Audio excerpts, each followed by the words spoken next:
today's tough question, it revolves around a lot of news that comes out of Tennessee. And this is not a particularly newsy time, especially with the baseball team bowing out early at the SEC tournament. But today's tough question is this. I ask you between these three, and fill us in on the message board, what's the bigger story? Is it McKenzie Milton, the UCF quarterback who played for Josh Heupel, who will now be an analyst / assistant on the staff, one of those Nick Saban type roles? Is it the announced sellout of season tickets, or is it Tennessee winning the Champions Cup? And it's brought to you by AndyMasonRealEstate.com. 40 years of experience in real estate in Knoxville. AndyMasonRealEstate.com. You love it, and Andy Mason will save you money with the best service, best prices, best service. AndyMasonRealEstate.com. What's the bigger story between those three? Rank them for me, Caleb Calhoun. Okay, well, the least big story is the Champions Cup. That is hilarious to me because, I'm sorry, yeah, that involves a lot of sports, and everybody's like, oh my God, my school has graded all these little sports. Okay, let's be honest. You only care about football, basketball, and if you're Tennessee, women's basketball and baseball, and maybe softball. That's about as far as it goes, those 5 sports. Okay. And so I'll go ahead and tell you we see this completely opposite, but go ahead. Yeah, sorry. Doesn't matter. No, that's fine. You go for it. Tennessee fans, would you trade in a Champions Cup for a national championship in football? Yeah, you would. Okay. Well, yeah. Okay. That's a different argument. All right, so rank the three. You got the sellout, and then you get McKenzie Milton. Number 2, I'm going to say the sellout, but here's why. Just hear me out.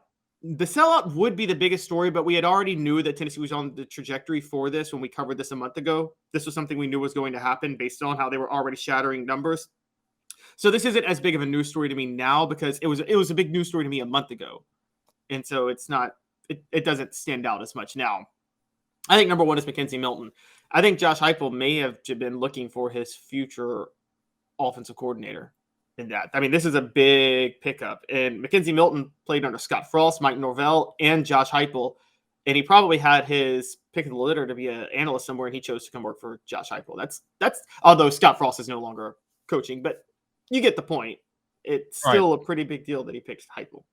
I think the Champions Cup is the biggest of the three, and I'm going to tell you why, because I think that proves that Tennessee's relevant in a lot of sports. I still remember, and it changed kind of my mindset on the Lady Vols and non-revenue sports when Terry Fair said that I've told you this, he came to Tennessee because he saw the Lady Vols on television in the Final Four in Arizona. So I think it's proof that Tennessee's relevant in a lot of different sports. You get a ton of free advertising by being in these bigger events, especially non-revenue sports like the College World Series or the playoffs. And it would have been nice if Tennessee would have gone further in the SEC tournament.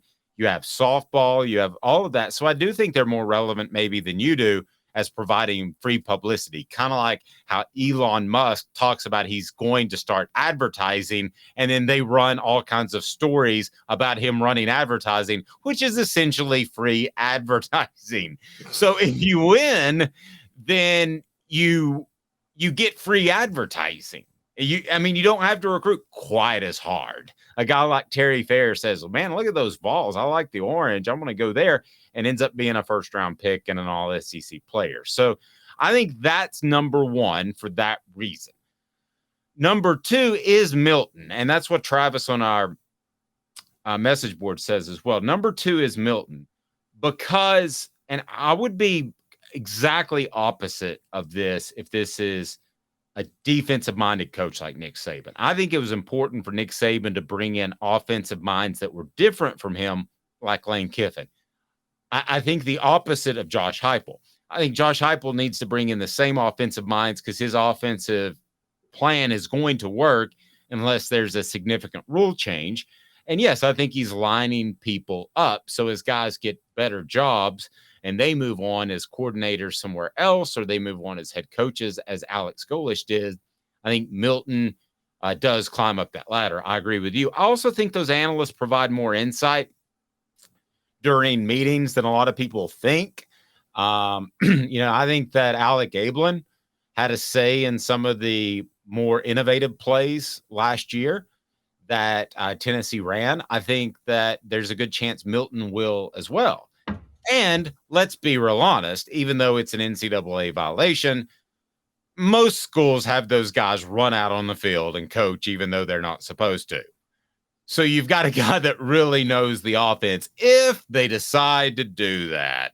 Not that anybody would, not that Alabama closes practice for a particular reason, not that 38 offensive analysts run out on the field for Alabama.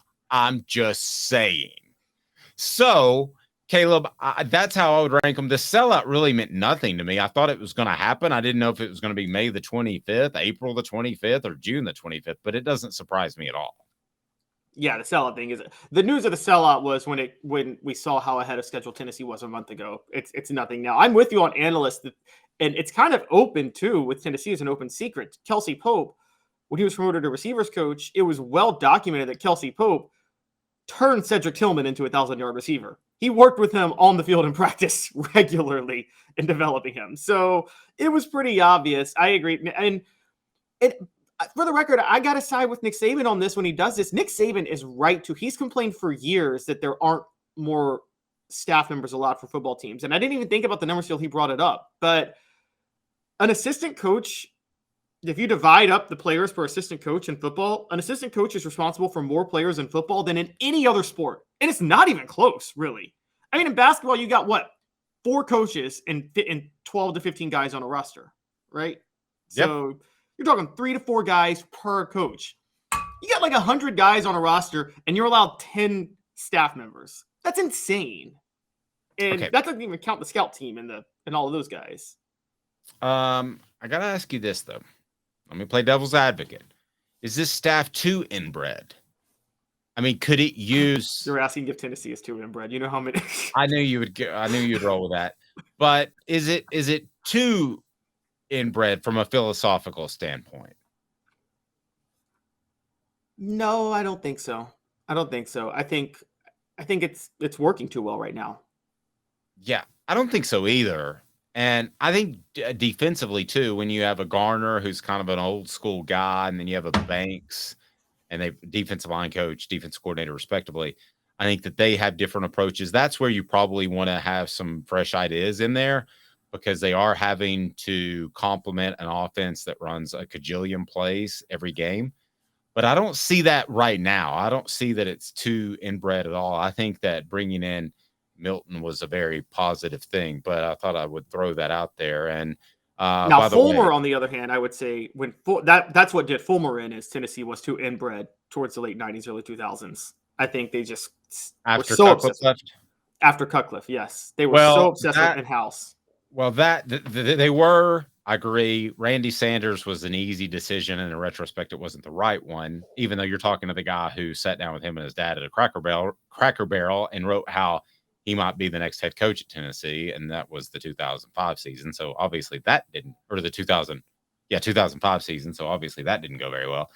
I think that fresh ideas are good, but I think everybody being on the same page is good, and I think Milton will bring some new ideas. By the way, somebody said they've got to go. Have a great Memorial Day weekend. We appreciate that. We got an app.